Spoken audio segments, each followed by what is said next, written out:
2 கிலோவுக்கும் அதிக எடையுள்ள ஒரு பெரிய சைஸ் மீன் வாங்கி கட் பண்ணி எப்படி சமைக்கிறதுனா இந்த வீடியோவில் பார்க்க போகிறோம். மீன் மார்க்கெட்லேருந்து ஸ்டார்ட் பண்ணியிருக்கேன். ரொம்ப இன்ட்ரெஸ்டிங்காக இருக்கும் இந்த வீடியோ. ஸோ மிஸ் பண்ணாமல் ஸ்கிப் பண்ணாமல் லாஸ்ட் வரைக்கும் பாருங்கள்.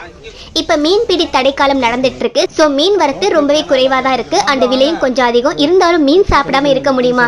எவ்வளோ நாள் தான் சிக்கன் மட்டனே சாப்பிட்டு போர் அடிக்கிறது. ஸோ இன்னைக்கு எப்படியாவது மீன் வாங்கி சமைச்சிடணும் அப்படின்ற ஒரு முடிவோட தான் மீன் மார்க்கெட் வந்திருந்தோம். நிறைய விதமான மீன் இருந்தது. நண்டு, இறால், பெரிய சைஸ் மீன்லேருந்து சின்ன சின்ன கிழங்கான், நகரை, இந்த மாதிரி சின்ன சின்ன மீன் கூட நிறைய இருந்தது. ஸோ நம்ம ஒரு 2 கிலோவுக்கு அதிகமாக எடையுள்ள ஒரு பெரிய பாறை மீன் எடுத்திருக்கோம். அண்ட் கொஞ்சம் கிழங்கான் மீனும் எடுத்துக்கிட்டு வறுக்கிறதுக்கு நல்லா இருக்கும். சின்ன சின்ன மீனெல்லாம் வீட்டிலேயே கட் பண்ணிடலாம். ஆனால் பெரிய சைஸ் மீன் வாங்கும் போது கடைகளில் அவங்ககிட்டயே கட் பண்ணி வாங்கிட்டோம் அப்படின்னா ஈஸியாக இருக்கும். ஏன்னா நம்ம வீட்டில் வச்சு கட் பண்ணும்போது நிறைய சேதாரம் ஆகும், நிறைய மீன் வந்து கலண்டு போயிடும். ஸோ சேஃபாக நம்ம கடையிலே கட் பண்ணி வாங்கிக்கலாம். மற்ற நார்மல் டேஸ்ல எல்லாம் லைனில் நிற்பாங்க கட் பண்ணுறதுக்கு. இப்போ கொஞ்சம் தடைக்காலம் அப்படிங்கிறதால மீன் வரத்தும் கொஞ்சம் குறைவு, கிராக்கி அப்படிங்கிறதால ஓகே, ரொம்ப கூட்டம்லாம் இல்லை. ஸோ அவங்ககிட்ட கட் பண்ணி வாங்கிக்கலாம். இப்போ நாம் வாங்கிட்டு வந்து அந்த கிழக்கான் மீன் அண்ட் பெரிய சைஸ் பாறை மீனையும் அவங்ககிட்ட கொடுத்துடலாம். இப்போ அவங்க வந்து இதை கட் பண்ண போகிறாங்க. இது மோஸ்ட்லி எல்லா இடங்களையும் பாறை மீன் தான் சொல்லுவோம்னு நினைக்கிறேன். சின்ன சைஸ் பாறை மீனை விட இந்த மாதிரி பெரிய ஷேப்பில் உள்ள பாறை மீன் வந்து ரொம்ப டேஸ்ட்டாக இருக்கும். எனக்கு இது ரொம்ப பிடிக்கும் பர்சனலி. இந்த மாதிரி மேலே உள்ள ஸ்லாம்பெல்லாம் இந்த மாதிரி வச்சு எடுத்துடுறாங்க. ரொம்ப ஈஸியாக வந்துடும், க்ளீனாக வந்துடும். சின்ன சைஸ் பாறை மீனாக இருந்தால் அந்த தோல் வந்து கண்ணாடி மாதிரி மெல்லிஸாக வரும். ஸோ கைகளாலேயே லேசாக உரிச்சு எடுப்பாங்க. இது பெரிய ஷேப்புங்கிறனால இந்த ஸ்லாம்பு மாதிரி அப்படியே அவங்க எடுத்துடுறாங்க. பாறையில் நிறைய பாறை இருக்குது. மஞ்சப்பாறை, வெள்ளைப்பாறை, இந்த மாதிரி நிறையா சொல்லுவாங்க. எனக்கு அந்த நேம்னா தெரியல. பட் இது ஒரு பாறை மீன் தான், அவ்வளோதான். ரொம்ப சூப்பராக இருக்கும். கட் பண்ண ஸ்டார்ட் பண்ணிட்டாங்க. நான் வீடியோ பர்பஸ்க்காக பெரிய ஷேப்பில் அப்படி ஹோட்டல்லலாம் கொடுப்பாங்கல்ல, அப்படியே பெருசாக ஸ்லைஸ் பண்ணியிருக்குள்ள அந்த மாதிரி கட் பண்ணி வாங்கணும் அப்படின்ட்டு தான் நான் அந்த மீன் வாங்கினேன். பட் நான் பார்த்துட்டு இருக்கும்போதே அவங்க வந்து சென்டரில் கட் பண்ணிட்டாங்க. வீடியோ பர்பஸ்க்காக தான். பட் வீட்டில் இருந்தால் ஓகே, அவங்க கட் பண்ணுறது ஓகே. ஏன்னா மசாலா அதிகமாக சாராது பெரிய ஷேப்பாக இருந்தால் அப்படின்னு சொல்லிட்டு இருந்தாங்க. வீடியோவுக்கு பெருசாக இருந்தால் ஓகேவாக இருக்குன்னு ஃபீல் பண்ணியிருந்தேன். பட் அவங்க சென்டரில் கட் பண்ணிட்டாங்க. It's okay. அதே மாதிரி நான் கேட்ட மாதிரி கொஞ்சம் மெல்லிசா மற்ற பீசஸ்லாம் கட் பண்ணி கொடுத்துட்ருக்காங்க.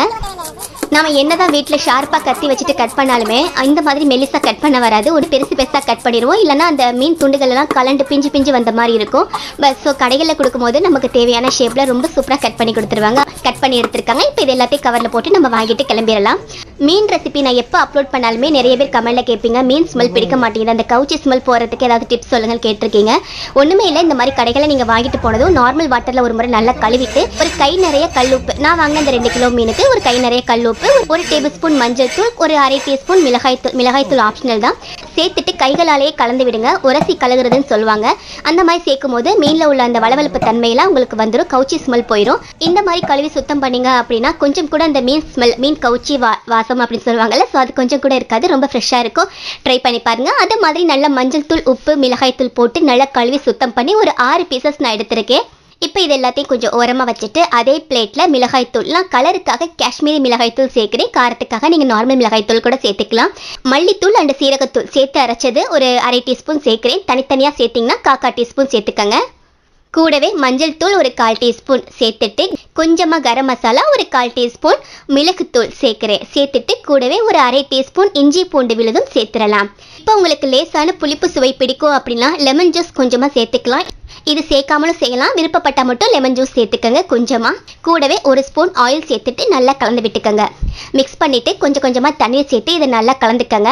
நம்ம ஏற்கனவே தண்ணீரே சேர்க்காம முழுவதுமே ஆயில் சேர்த்து மீன் வறுவல் செஞ்சு காட்டியிருப்பேன். மசாலா உதிராமல் இருக்கிறதுக்கு அது ஒரு சின்ன டிப்பாக சொல்லியிருப்பேன். பட் நம்ம ஆயில் இல்லாமல் தண்ணீர் சேர்த்து செய்யும் போது வேறு ஒரு டிப் ஃபாலோ பண்ணலாம். அதை நம்ம ஃப்ரை பண்ணும்போது பார்க்கலாம்.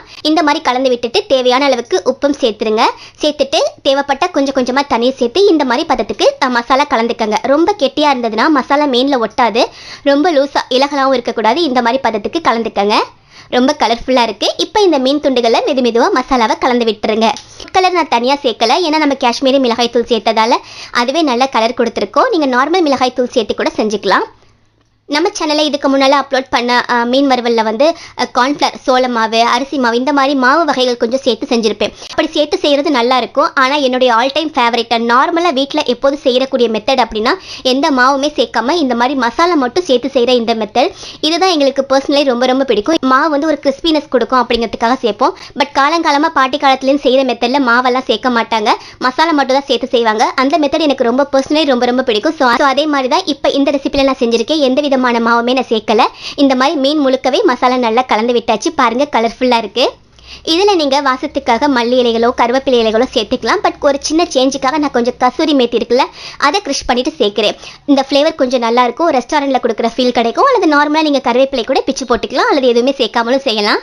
சேர்த்துட்டு நல்லா கலந்து விட்டுக்கங்க. கலர்ஃபுல்லான மீன் வறுவல் மசாலா கூட சூப்பராக ரெடி ஆயிடுச்சு. இப்போ இதை நீங்கள் டைம் இருந்ததுன்னா 1 மணி நேரம் அல்லது குறைஞ்சபட்சம் அரை மணி நேரமாவது ஊற வச்சு எடுத்துக்கங்க. அப்போ தான் மசாலா நல்லா சார்ந்து வரும். இருக்கட்டும். இப்போ அரை மணி நேரத்திற்கு பிறகு பார்க்குறேன், மசாலா ரொம்ப சூப்பராக சார்ந்து வந்திருக்கு. பாருங்க, மசாலா நல்லா செட் ஆகியிருக்கு. இப்போ அடுத்த ஸ்டெப், ஒரு பேனில் ஆயில் சேர்த்துடலாம். ஆயில் கொஞ்சம் அதிகமாகவே சேர்த்துக்கிறேன், ரொம்ப குறைவாக சேர்க்கல. ஆயில் நல்லா ஹீட் ஆனதும் நம்ம மசாலா கலந்து வச்ச மீன் வறுவல் இருக்குல்ல, அதை இப்படி சேர்த்துருங்க. அதிகமாக ஒன்றோடு ஒன்று ஒட்டுற மாதிரி அதிகமாக சேர்க்காதீங்க, அப்போ மசாலா பிரிஞ்சிடும். ஆயில் நல்லா சூடான பிறகு மீடியம் ஃப்ளேமில் வச்சுட்டு சேருங்க, அப்போ தான் உங்களுக்கு மசாலா பிரிஞ்சு வராது. இதெல்லாம் சின்ன சின்ன டிப்ஸ் மசாலா பிரியாமல் இருக்கிறதுக்கு. ஒரு மீடியம் ஃப்ளேமில் வச்சுட்டே குக் பண்ணுங்கள். அடுப்பு குறைவான தீயில இருந்தால் கண்டிப்பாக மசாலா கலந்து வந்துடும். நம்ம சேனலில் ஏற்கனவே இரும்பு சட்டிலையும் மீன் வறுவல் ஃப்ரை பண்ணியிருக்கோம். கொஞ்சமாக ஆயில் சேர்த்து மீன் வறுவல் ஃப்ரை பண்ணி காட்டியிருக்கோம். இந்த மெத்தட் கொஞ்சம் டிஃப்ரெண்ட்டாக இருக்கும். கொஞ்சம் நிறைய ஆயில் சேர்க்கறதால எந்த மாவு வகைகளுமே சேர்க்காம ஒரு மாதிரி கிறிஸ்பினஸாக மீன் ரொம்ப சாஃப்டாக ரொம்ப சூப்பராக இருக்கும். ஆயில் குடிக்காது, மசாலா பிரிஞ்சு போகாது. கீழ் பாகம் லேசாக செவந்து வெந்து வந்துட்டு இருக்கும் போதே திருப்பி போட்டுருங்க. உங்களுக்கு ஒட்டாமல் திருப்ப வரும், மசாலா பிரிஞ்சு போகல பாருங்க. இருந்தாலும் மசாலா பிரிகிற மாதிரி உங்களுக்கு ஃபீல் ஆனிச்சுன்னா மேலே கொஞ்சமாக இந்த மாதிரி ஆயில் எடுத்து சேர்த்துருங்க. அப்படி சேர்க்கும் போது மேலே உள்ள மசாலாவும் ஆயில் பட்டதும் வெந்து அந்த மேலே செட் ஆகிரும். ஸோ நீங்கள் திருப்பி போடும்போது மசாலா ஆயிலில் பிரிஞ்சு போகாது. இதெல்லாம் சின்ன சின்ன டிப்ஸ் தான், நீங்கள் மீன் வறுக்கும் போது யூஸ் பண்ணிக்கலாம். இப்போ 2 பக்கமும் மீன் வறுவல் பெரட்டி போட்டுருங்க. மீன் பாத்திரத்தில் ஒட்டாமல் மசாலா பிரியாமல் ஃப்ரை பண்ணி எடுத்தாவே மீன் வறுவல் ஃபஸ்ட் கிளாஸாக வந்திருக்குன்னு நீங்கள் தெரிஞ்சுக்கலாம். இந்த மாதிரி 2 பக்கமும் நல்லா வேக வச்சு எடுத்துக்கங்க. பாருங்கள், ஜஸ்ட் ஆயில் கலர் அந்த மசாலாவனால லேசாக கலர் மாறி இருக்கே தவிர மசாலா பிரிஞ்சு போகவே இல்லை ஆயிலில். இந்த மாதிரி 2 பக்கம் நல்லா வெந்து வந்த பிறகு ஒரு பிளேட்டுக்கு மாற்றிடுங்க. அதே மாதிரி எல்லாத்தையும் ஃப்ரை பண்ணி எடுத்துக்கங்க. பாருங்கள், ஆயிலில் மசாலா எதுவுமே இல்லை, ஜஸ்ட் ஆயிலோட நிறம் மட்டும்தான் மாறி இருக்கு மசாலா சேர்ந்ததால். மற்றபடி ஆயிலில் மசாலா பிரிஞ்சிருந்தது அப்படின்னா மேலே உங்களுக்கு தனித்தனியாக தெரியும். ஸோ அதெல்லாம் இல்லாமல் ஆயில் ரொம்ப கிளியராக இருக்குது. அவ்வளோதான், நம்மளுடைய சூப்பரான மீன் வறுவல். மசாலா பிரியாமல் எந்த விதமாகவும் அதிகமாக சேர்க்காம நல்ல காரசாரமாக நம்ம பாட்டிமார் செஞ்ச மாதிரி ரொம்ப சூப்பராக செஞ்சுருக்கோம். இந்த மெத்தட் பாறை மீனில் மட்டும் கிடையாது, எல்லா விதமான மீன்லையும் நீங்கள் பயன்படுத்தலாம். நான் சொன்ன சின்ன சின்ன டிப்ஸை சரியாக ஃபாலோ பண்ணிங்கன்னா மசாலா பிரியாமல் ஆயில் குடிக்காமல் அந்த மீன் உதிர்ந்து போகாமல் பர்ஃபெக்டாக கிடைக்கும். பார்க்கவே ரொம்ப எம்மியாக இருக்குது. ஸோ மிஸ் பண்ணாமல் நீங்களும் இந்த சுலபமான மீன் வறுவல் வீட்டில் செஞ்சு பாருங்கள். நாளைக்கு ஒரு இன்ட்ரெஸ்டிங்காக ரெசிபியில் மீட் பண்ணலாம். தேங்க்யூ.